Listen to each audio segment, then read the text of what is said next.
Hoy en Cómo lo logré conversaremos con Ronnie Baltasar López, un joven líder nacido en Milford, Delaware, hijo de padres latinos que ha sabido combinar sus raíces con una destacada carrera política en el servicio público. Entender que el servicio público viene porque he querido hacer una diferencia en la comunidad para que generaciones futuras no tengan las mismas barreras para poder ser exitoso aquí en el estado.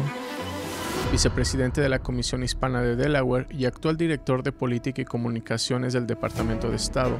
Ronnie representa una nueva generación de líderes comprometidos con abrir camino y crear más oportunidades para la comunidad latina en el estado. Somos los que abogamos por los intereses de la comunidad. Hay gente que han subido las escaleras, pero mueven las escaleras para que tú no puedas seguir avanzando. Bienvenidos, yo soy Pedro Escárcega. Yo soy Erwin Alcántara. Y esto es ¿Cómo lo logré?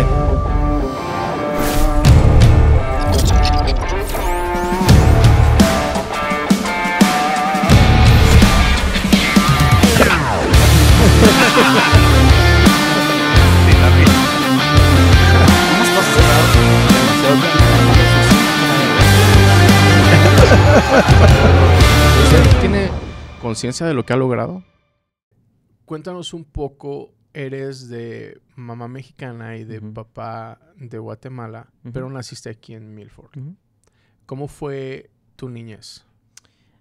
Bueno, soy uno de 3 hijos que tuvieron mis papás. Soy el más grande y soy el más grande por muchos años. El que me sigue tiene 11 años, es 11 años menor que yo. Entonces, mi niñez fue casi siempre solo, pero crecí con mis hermanos y ayudé como a cuidarlos como otro papá.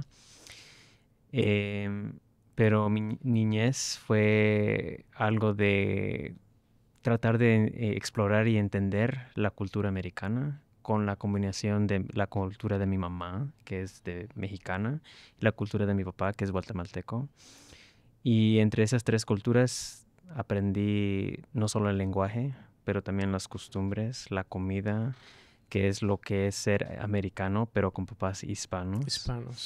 Y tratar de ser algo en la vida. Es algo que mis papás siempre me han tratado de meter en la mente, que ellos vinieron aquí para darnos una buena vida. Bueno, para ellos mismos y luego a nosotros cuando nos tuvieron. Y con eso, pues fui a las escuelas públicas en Milford. He crecido y nacido ahí. Y desde ahí, desde las escuelas públicas, me fui a la Universidad de Delaware. Ahí saqué mi licenciatura en Ciencias Políticas. Y de ahí también saqué mi maestría en Administración Pública. Y con eso he tenido mi carrera educativa. Ok. ¿Cuál era la diferencia? Hablas de 3 culturas, mas sin embargo, Guatemala es un país muy cercano a México. Aún así, ¿cuáles son las diferencias en la cultura que tú encuentras muy marcadas? Sí. Con la cultura guatemalteca, mi papá viene de un lugar cerca de Xelajú, que es una de las ciudades grandes de Guatemala, pero en ese lugar hay muchos indígenas, hay gente indígena. Hay 27 lenguajes en Guatemala que son indígenas. Que son demasiados para el tamaño del país. Sí. Y entonces el lenguaje que se habla ahí cercano, donde mi papá creció, se llama Mam. Y con esa cultura mucha gente se viste con ropa tradicional que representa su cultura. Y con mi mamá, bueno, hay indígenas, pero casi no se habla de los indígenas ahí cerca de donde ella es. ¿De qué parte de México es? De Morelos. Ok. Y entonces con eso yo crecido con esa mentalidad de que en Guatemala hay culturas diferentes entre el país. En México igual, pero creo que en Guatemala, como es tan pequeño, se ve más la diversidad de culturas. ¿Cómo eso impactó tu vida? He reflexionado y he podido entender que entre los hispanos no solo somos de diferentes países, sino tenemos diferentes costumbres, lenguas, comidas y tradiciones. Solo en el país tenemos diferentes cosas y diferentes tradiciones. ¿Era muy difícil balancear las 3 culturas? Sí, pienso que para entender las tres culturas hay que tener no solo el entendimiento que, como les vuelvo a decir, que en los hispanos somos diversos en nuestras costumbres y eso nos ayuda a entender a uno mismo diferentemente y también tenemos cosas que tenemos en comunes. ¿Cuál podrías decir que fue la parte más difícil de absorber como de Guatemala, de México y aquí de Americana? ¿Cuál crees que ha sido la parte más difícil? El tratar de asimilarse en las diferentes culturas, por ejemplo, estar aquí en los Estados Unidos, tratar de asimilarse a la cultura americana, pero también entender que uno viene de raíces hispanos y cuando uno está en un lugar social con otras personas que son americanas, hay que entender cómo hablar con ellos para que ellos entiendan nuestra cultura. Y igual, cuando uno está en los países mexicanos o guatemaltecos o con gente mexicana o guatemalteca, hacer que ellos entiendan la cultura americana también y tener que balancear eso. ¿Alguna vez te has sentido sin identidad al tener tres culturas? Sí, casi es como tener que cambiar personaje cuando uno está con un diferente gente. Como un alter ego. Sí. Pero también te enriquece demasiado si lo ves desde otro ángulo. Sí. Es un enriquecimiento que puedes aplicar en tres diferentes situaciones. Sí. Lo cual puede ser cansado, pero también puede ser algo bueno que te tocó vivir, especialmente para lo que estudiaste y en lo que trabajas. Sí. Dinos un poco de eso, ¿cómo te ha enriquecido? Bueno, aquí en la estructura política en Estados Unidos, la mayoría de personas que están en liderazgo o en posiciones de gobierno son americanos, son hombres americanos ya de mayores edades. Un gobierno que de verdad va a gobernar para un país o para un condado o una municipalidad necesita entender su gente. Y en Delaware tenemos una población de hispanos que está creciendo. En Georgetown y en Sussex County tenemos una población de guatemaltecos que está creciendo demasiado. En Wilmington tenemos más mexicanos y puertorriqueños. Y con eso tenemos que tener gente que nos entienda nuestras culturas, nuestro lenguaje, de lo que venimos, nuestros valores, que creo que son un poco diferentes que los valores americanos. Nosotros como hispanos, como mexicanos y guatemaltecos en particular, valoramos más la familia, la cultura, valoramos esas cosas y con eso es como nosotros podemos entender nuestro sistema de gobierno. ¿Sabes cuáles son las estadísticas del crecimiento de latinos en Delaware? En Delaware es el más grande, los hispanos son los más grandes minority group que está creciendo en el estado. Creo que ahora es 1 en 11 Delawareans son hispanos. Wow. Entonces, 1 de cada 11 es 10% de la población. Es 10. Más. Si regresamos otra vez a que es un estado pequeño, entonces es muy significativo. Sí, más que nada como pensar, mencionas que tratar de asimilar y entender las culturas, pero a la misma vez tratar de entender la cultura americana y a su misma vez tratar de absorber para poder ayudar a tu comunidad de cierta manera. Es ¿cómo es que nace ese interés por la carrera pública para tratar de ayudar a tu comunidad? Creo que eso nace y de verdad es algo que he podido yo en mi vida hacer porque he visto de verdad que mis papás han sufrido para llegar aquí, han sufrido para estar aquí, para salir adelante. Mi papá es un dueño de un pequeño negocio, entonces estamos muy alegres de que él pudo salir y demostrar que él es con esfuerzo pudo hacer sus sueños realizar. Y con eso pienso que he crecido y he podido entender que el servicio público viene porque he querido hacer una diferencia en la comunidad para que no tenga la gente que venga o que las generaciones futuras no tengan las mismas barreras para poder ser exitoso aquí en el estado. ¿En qué momento decidiste me voy a dedicar a esto? Porque eres muy joven y te hubieras podido dedicar a cualquier cosa. ¿Recuerdas el momento en el que dijiste voy a seguir por aquí? Pienso yo que eso fue cuando estaba en elementaria, en la escuela elementaria o la primaria. Cuando tenía que yo traducir por mis papás o cuando tenía que yo abogar por ellos porque ellos no entendían el inglés, es algo que yo dije, bueno, si no va a haber alguien que va a abogar por nosotros, tendría que yo ser el que abogará por mis papás. Y con eso creo que yo fui entendiendo que no solo eran mis papás que pasaban esas barreras, sino también otras familias y otros papás en la comunidad. Muy impactante eso que mencionas. A mí me llega porque realmente es como decir romper barreras. Es bastante impactante romper barreras porque hablas de generaciones y generaciones que han estado así por años. Ahora las cosas han estado cambiando y es muy impactante que menciones que tú quisiste romper una cadena o sea, que pudo haber seguido, pero tú has roto esa cadena. ¿Cómo te sientes? ¿Has dimensionado ahora con los papeles que ahora tienes? ¿Dimensionas lo que has hecho por la comunidad? Bueno, me siento cansado, para serte sincero, porque estar en estos espacios de verdad toma fortaleza, toma dedicación y pasión.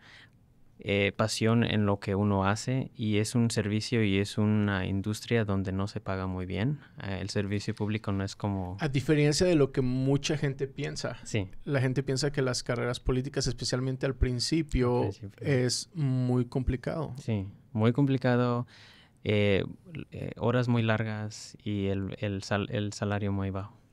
Sí, y es que siempre la imagen es importante, entonces la mayoría de las veces que vemos a alguien que está ejerciendo una carrera política, les vemos muy bien vestidos y eso nos puede engañar a que es un salario muy alto, pero en realidad es una carrera de mucho sacrificio y es casi más pasional por dar una representación, que es lo que es muy válido, porque mucha gente ha estado en los mismos zapatos que tú, y me refiero al que tienen que traducir o a que tienen que llevar a sus papás al doctor o cosas así, pero es muy poca la gente que toma la acción y para eso se necesita pasión, para decir yo voy a representar o yo voy a luchar por eso, entonces creo que es muy válido. Sí. Lo que nos enseñan en las escuelas antes de que entremos a la carrera es que nosotros debemos entrar con la mente que no vamos por el dinero, sino por la pasión y por la dedicación a ayudar a la gente.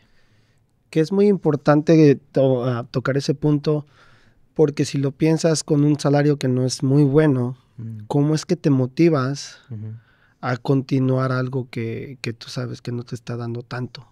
¿Cómo es que te motivas cuando realmente dices tú, no es suficiente el salario, pero quieres continuar? Lo que me alienta y lo que me hace seguir adelante es cuando yo entro a un boardroom, cuando yo estoy en espacios como en lo que estoy ahora y no veo otro hispano, sé que estoy haciendo un servicio a la comunidad para demostrar que nosotros tenemos el entendimiento, tenemos los recursos, tenemos la pasión y también somos igual que cualquier persona americana o cualquier persona que viene aquí para seguir adelante.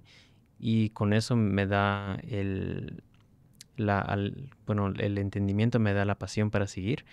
También sabiendo que soy el primero en mi familia en hacer muchas cosas también para ser una inspiración para mis hermanos y para los que siguen. ¿Ha sido más complicado de lo que pensabas? Mucho más de lo que yo pensé. Al principio pensé yo que solo yo estando como ahí como representante de la comunidad que me iba a abrir más puertas. Pero a veces lo que veo es que cuando estoy en esos espacios, hay gente que duda de la inteligencia, de mi pasión, de mi dedicación, y a veces piensan que no estoy listo por mi edad, por mi historia, por lo que son mis papás. Y eso a veces me ha puesto atrás, porque yo pienso a veces que si yo fuera americano blanco, y tuviera las mismas credenciales que tengo ahora, yo estuviera más lejos en mi carrera de lo que estoy ahora, pero pienso yo a veces que estoy donde estoy ahora y no tan adelante porque soy hispano o porque soy de raza minoría. Pero si fueras un americano blanco no tendrías la pasión que tienes. Igual, porque pienso que la pasión viene de las experiencias que uno atrae y lo que uno ha pasado. Y pienso que mis experiencias y lo que he pasado, las barreras que he tenido que confrontar, me han ayudado a salir. ¿Ha sido de alguna manera como un combustible para ayudarte a seguir? Sí, ese es uno. Te mete coraje, ¿no? Como Sí. que Coraje. te mete coraje y pasión. ¿Y cuál es el obstáculo que puedas compartir con nosotros que haya sido que dijiste en ese momento, me está pasando porque soy latino? Pienso yo que en las oportunidades de trabajo que he tenido, me han dicho que, por ejemplo, no estoy listo, no estoy preparado todavía, aunque tengo experiencia en ser presidente de una junta, he corrido para oficina pública, he estado en una oficina pública cuando estaba en la junta escolar. He tenido trabajos así como los que tengo ahora y soy vicepresidente de una comisión hispana. Y me han dicho que no estoy preparado, que no entiendo algunos aspectos del trabajo que se necesita. Pero cuando veo y comparo a los que están en esas posiciones, tienen por lo menos la mitad de lo que yo he tenido en mi experiencia en credencial, en las escuelas. Por ejemplo, lo que tengo de mi maestría, las experiencias que ahorita he dicho. Y entonces pienso yo que a veces es porque soy hispano o porque no soy de una población que está representada todavía en esas posiciones de liderazgo. Ok, para que muchas personas que nos vean, esperamos que en otros lados, la mayoría de los estados tienen una comisión hispana. Okay. ¿Qué es específicamente lo que la comisión hispana hace al momento de que nos representa? Poniéndolo en ejemplos aquí en Delaware, para que la gente sepa qué es lo que ustedes han logrado por nosotros. Creo que es importante hablar un poco de la historia de la comisión. Fue creada en el 2011 por el gobernador entonces Jack Markell. Y antes de Jack Markell existía una comisión, pero no se llamaba la Comisión Hispana. En el 2011 se cambió para el nombre Comisión Hispana y hemos tenido miembros de rangos desde 10 miembros a 25 miembros. Ahora somos 18 miembros. Todos tenemos experiencia en diferentes sectores de la comunidad. Algunos son líderes de negocios pequeños, algunos son científicos, otros doctores. Yo represento el aspecto del gobierno y somos 18 miembros. Venimos de todos los países de Latinoamérica. Tratamos de tener esa diversidad en la comisión. La comisión es, por decir, la voz de la comunidad hispana. Somos los que abogamos por los intereses de la comunidad, sean legislativos, sean administrativos. Cuando pasaron lo de Driving Privilege Cards, que es las licencias para los indocumentados, fue una idea de la comisión que se hizo realidad con la ayuda de la legislatura y del gobernador.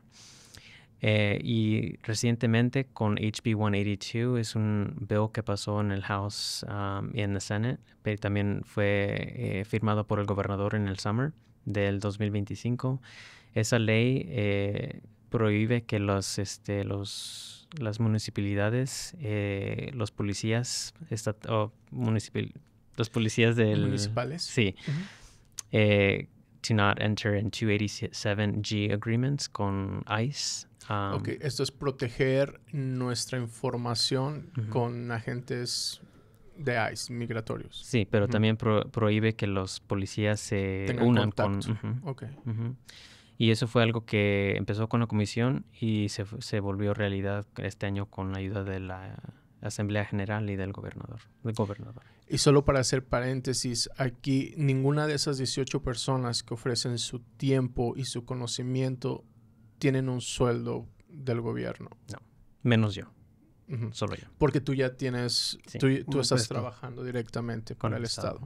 ¿Qué fue lo que te motivó a postularte para la Comisión Hispana de Delaware? Entonces, en el 2020 escuché de la Comisión Hispana. entonces era Javier Torrijos, que era el presidente. Que fue cuando pasó lo del Driving Privilege Car, cuando él era el presidente. Sí, él fue presidente por creo que 10 años. Entonces, había escuchado de él, había escuchado de la comisión y yo tenía interés de estar en la comisión. Y me contacté con él. Él no me contestó. Para serte sincero. Y creo que en ese entonces también había yo sometido una aplicación con el gobernador, la oficina del gobernador. Y como a los 3 meses escuché que que el gobernador me había puesto en la comisión, porque la comisión, todos los miembros son elegidos por el gobernador. Y en ese entonces, desde ahí estuve ahí en la comisión y luego en el 2021 me eligieron vicepresidente porque tuvimos una reorganización de la comisión. ¿Cómo es una votación? ¿Es por votación de la comisión o también el gobernador decide quién es presidente y quién es vicepresidente? El gobernador decidió quién era el presidente de la comisión y ya la comisión decide quién es el vicepresidente. Que actualmente es Carlos de los Ramos. Carlos de los Ramos. ¿Cómo te sentiste ser elegido ser vicepresidente después de que, como tú venías diciendo, que no te escogían o te sentías como un poco dejado a un lado? ¿Cómo te sentiste recibir ese papel? Me sentí alegre, también me sentí como, bueno, yo lo hice sin la ayuda de nadie, ¿verdad? Pero también me sentí con fortaleza, por decir, porque soy el miembro más joven de la comisión. Bueno, entonces tenía 25 años, ahora ya tengo 30, pero me siento con esa diferente perspectiva que traigo a la comisión, de las voces que vienen de jóvenes, de los más jóvenes, pues, por decir, porque también en lo que hablamos en diversidad también se significa también en la edad, ¿verdad? Porque hablamos a veces de diversidad en términos de raza o de dónde venimos, pero se nos olvida que también hay diversidad en la edad, bueno, entre los jóvenes y los mayores, porque todos tenemos diferentes maneras de pensar.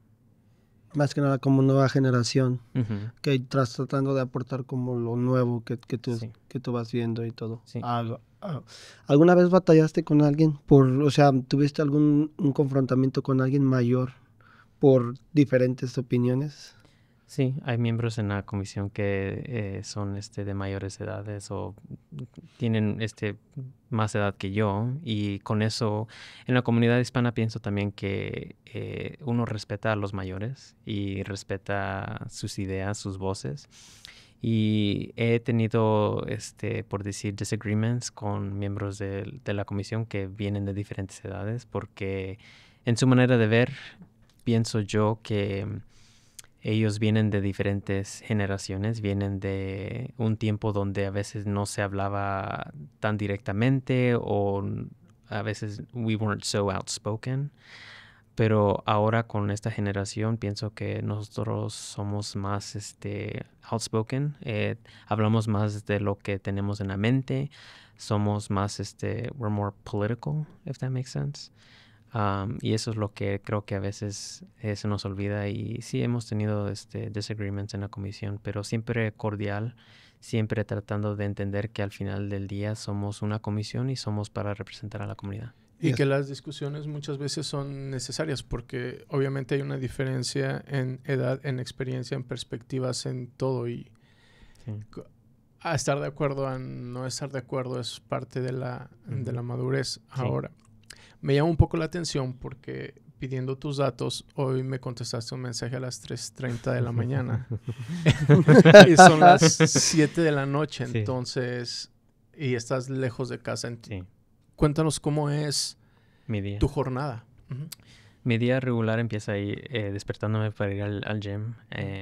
Me he puesto yo con esa mentalidad de que tengo que yo tener un tipo de ritmo durante mi día, y eso empieza con el gym. Y después del gym me llego a la casa, me baño, me arreglo para seguir el día. El día de verdad depende si tenemos un evento, si la secretaria tiene algo que hacer importante o si yo tengo que viajar con ella, porque recientemente fuimos a California por algo de corporations. Y durante el día es checking emails, contestando los correos electrónicos, entendiendo si hay cosas en los press que tenemos que nosotros contestar.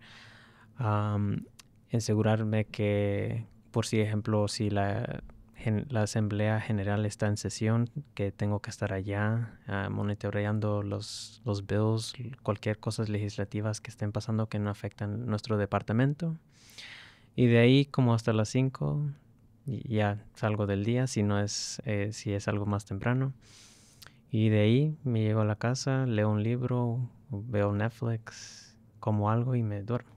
Y me duermo como a las 8. Entonces, como para poder despertar para poder despertar a las 3, sí, porque tienes que descansar bastante para poder realizar todo tu día.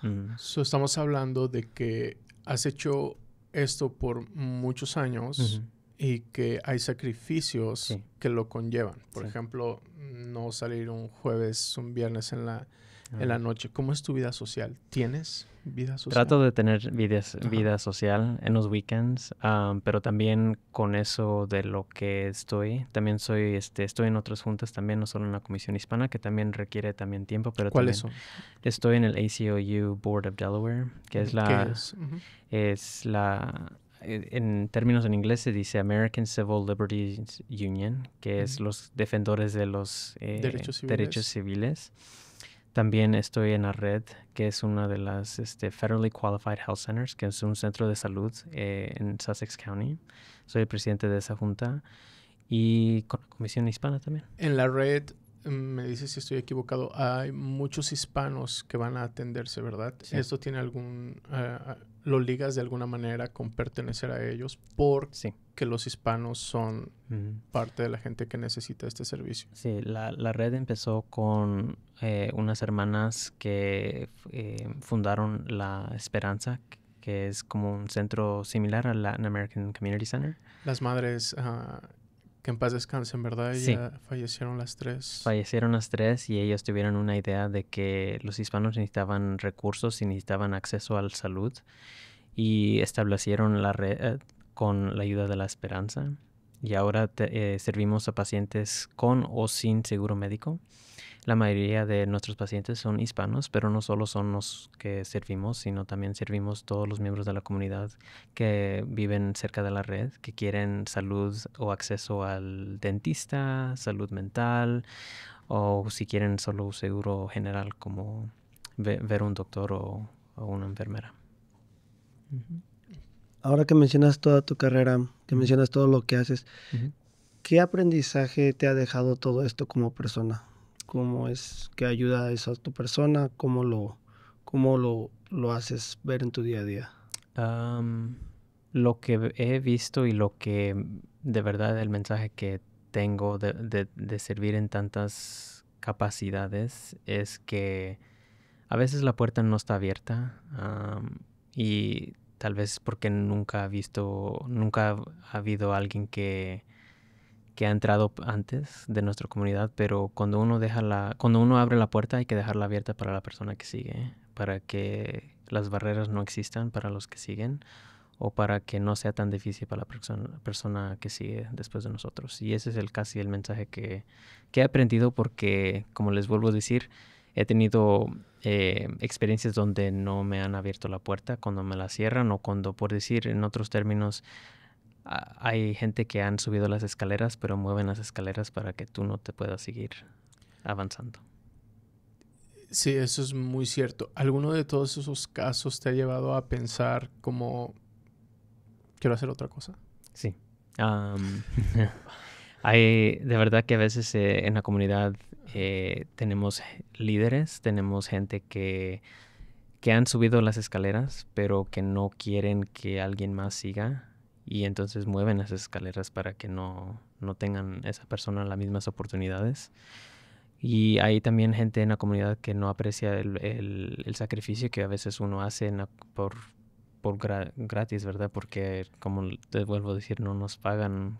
Pero es mucho tiene que ver con la falta de comunicación y de información que hay. Porque, por ejemplo, si yo veo 18 personas vestidas perfectamente en una fotografía que sale en el newspaper o que está en algún lugar oficial, nadie piensa que están trabajando gratis, ¿me entiendes? Y eso es muy importante darlo a conocer porque hay muchos hispanos en todo el país que lo están haciendo. Sí. Y mi papá no quería que yo entrara al servicio público, quería que me enfocara en un sector donde me iba a dar dinero. Una abogacía, por ejemplo. Y siempre le tenía que yo decir, bueno, esto va a pagar en maneras de que me va a dar satisfacción, que no es necesariamente en dinero. Y el dinero vendrá y viene, ¿verdad? He tenido posiciones donde sí hay dinero, pero toma el sacrificio, toma dedicación y toma tiempo. Creo que es a veces, como dices tú, Pedro, es la falta de información de las personas, porque yo creo que mucha gente no sabe qué significa o cuál es el significado detrás de una organización sin fines de lucro. Yo creo que hay muchas personas, hasta la fecha yo conozco personas que me dicen, ¿qué significa eso? I'm like, sí. O sea, que no tienen ayuda, que no les pagan. Sí, y en realidad dicen, ok, voy a ir a sacar mi licencia o mi driving privilege card y no saben las horas y horas, inclusive años que se pudo haber llevado en servicio gratuito de gente que estuvo luchando para que mucha gente pudiéramos manejar y sentirnos más seguros. Es importante y es solo eso, no existe la información, no hay quien lo lleve a cabo.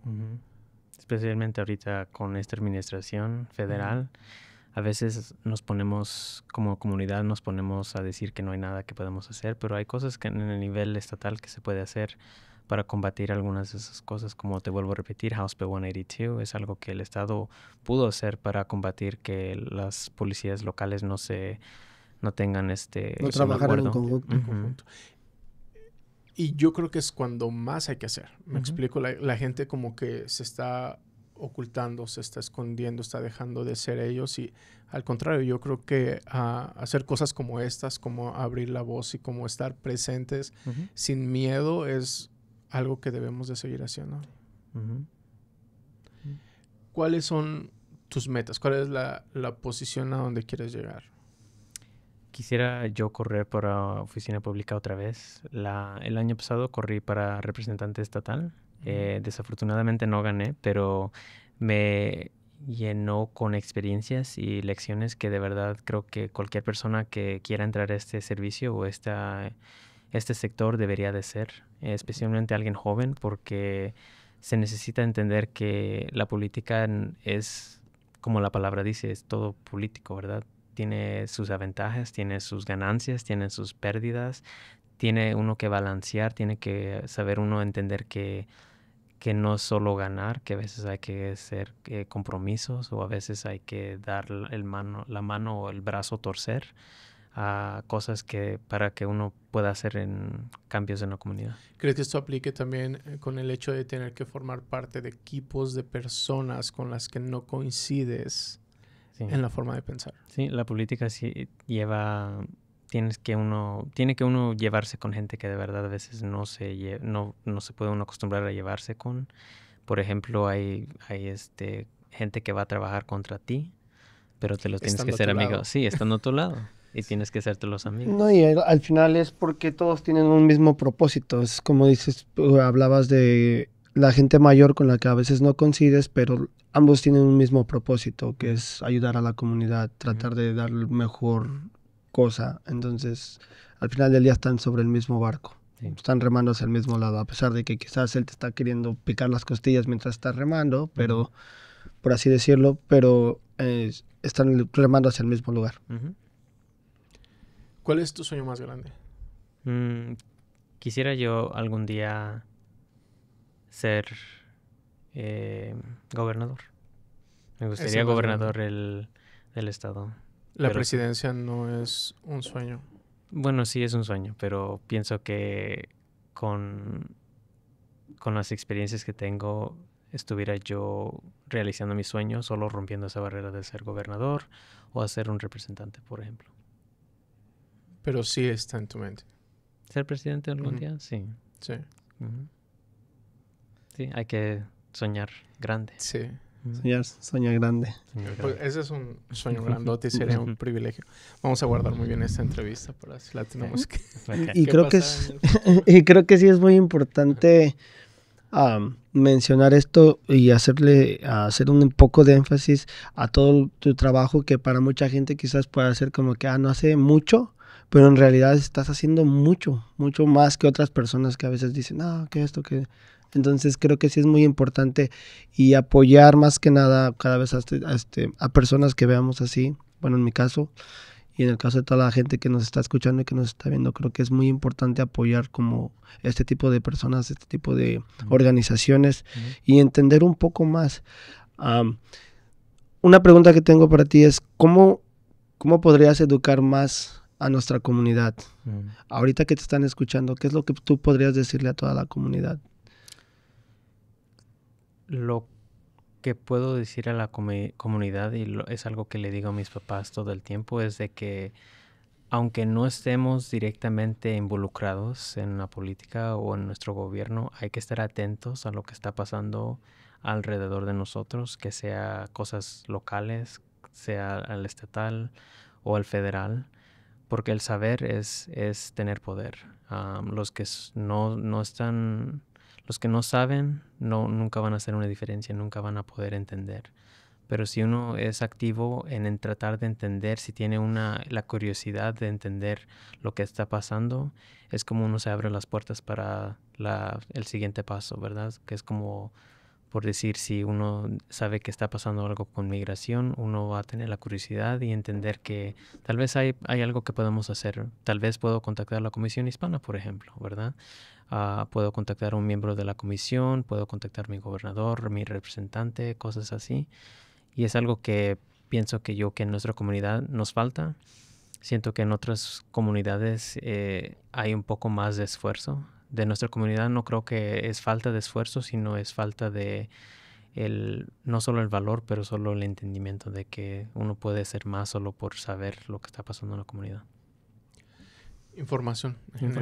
Sí, información en general. Ir a sus páginas web de la comisión, que normalmente hay una comisión hispana en casi todos los estados. Entonces, es solamente tener la curiosidad de ir y buscar para saber qué es lo que está pasando.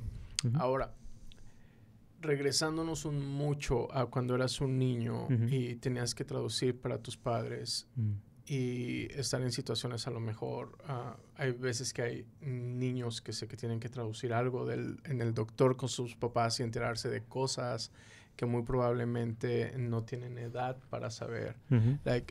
¿Qué voz de esperanza le puedes dar a esos niños que en algún momento pueden vivir un momento de frustración por todo lo que conlleva la cultura en la que están creciendo versus el lugar de donde vienen sus padres? Pienso yo que si para los jóvenes o para los niños que están con esas, que están confrontándose con esas situaciones, pienso yo que el mensaje que les tendría es que hay que tener paciencia, que esto es para su beneficio, es algo para que a veces hay que madurar rápido, las experiencias que tenemos, las situaciones que nos pasan, a veces nos pasa para poder madurar más rápido, para poder entender más rápido, para poder entender que nuestras situaciones van a ser un poco más diferentes, que a veces tal vez necesitamos trabajar un poco más que otras personas, pero que al final del día todo el sacrificio que uno hace ahora se vendrá con beneficios y se pagará mañana o otro día. Es lo que...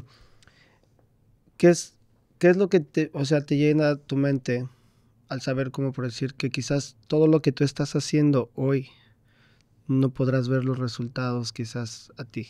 O sea, como por si no te alcance a tocar lo que tú quieres cambiar, no pueda cambiar en esta generación, sino dentro de 5 generaciones. ¿Alguna vez eso te desanima? Sí. Me pongo a pensar a veces que, por ejemplo, mis propios sueños de lo que dije, de que quería yo ser representante o gobernador algún día, tal vez no lo lograré, pero sé que tal vez rompí algunas barreras para que la persona que sí va a ser el primer latino en ser gobernador, por ejemplo, tendrá una carrera o un path más fácil para llegar ahí. Y eso es todo lo que me da a veces para seguir adelante, porque a veces pienso yo que no solo es por mí, sino por los que van a seguir atrás de mí. ¿Cómo mantienes esa pasión con todos los obstáculos que existen? ¿Qué métodos utilizas para mantenerte ahí? No sé, desde, por ejemplo, ir al gimnasio, terapia, crees en la terapia, que es un mito, por ejemplo, casi en nuestra comunidad. Dinos qué haces para mantenerte conciso en tus metas y que todo lo que nos acabas de decir no sea un obstáculo para detenerte. He hablado de ir al gimnasio. Pienso yo que el gimnasio me da el dopamine que necesito a veces para seguir, especialmente en la mañana. Sí voy a terapias porque pienso yo que a veces la salud mental es de verdad algo que nosotros como hispanos no hablamos, no tratamos de entender, y a veces tenemos, como por ejemplo lo que dijiste antes, de cadenas que seguimos creciendo solo porque a veces uno no quiere cambiar. Entonces con las terapias ayuda con entender lo que uno a veces necesita cambiar, necesita uno hacer para poder ser una mejor persona o para ayudarse a sí mismo. También es todo de balance. En mi vida es tener balance en mi vida social, vida personal, y haciendo cosas que me divierten, cosas que me da ánimo, cosas que no envuelve el trabajo o la comunidad. A veces es tiempo solo, es leer un libro a veces, es tocar mi marimba. ¿Tocas la marimba? Toco la marimba. Let's go. O es salir con amigos y cosas así. Es todo un balance. ¿Qué estás leyendo ahora mismo? Ahorita, it's a little political, pero estoy leyendo Kamala Harris's 107 Days. Okay. De su campaña, de los 117 días que tuvo para hacer su campaña del año pasado. Interesante. No lo voy a leer. Ronnie, tu historia nos deja un mensaje súper fuerte, que a veces no solamente es de reconocimiento, no se trata solo de dinero, sino de romper muchas barreras y de crear un camino mucho mejor para las siguientes generaciones. Creo que toda la comunidad se va a sentir muy orgulloso de escuchar tu historia. Mucha gente te va a agradecer. Yo te lo voy a agradecer personalmente. Muchas gracias. Y muchas gracias también por estar con nosotros.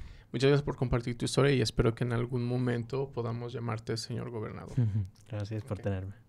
De nada. ¿Usted tiene conciencia de lo que ha logrado?